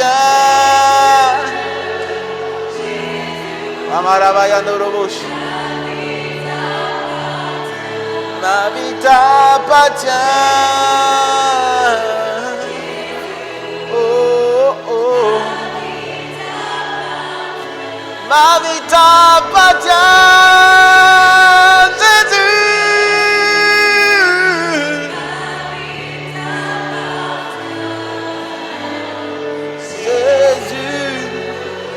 Jésus.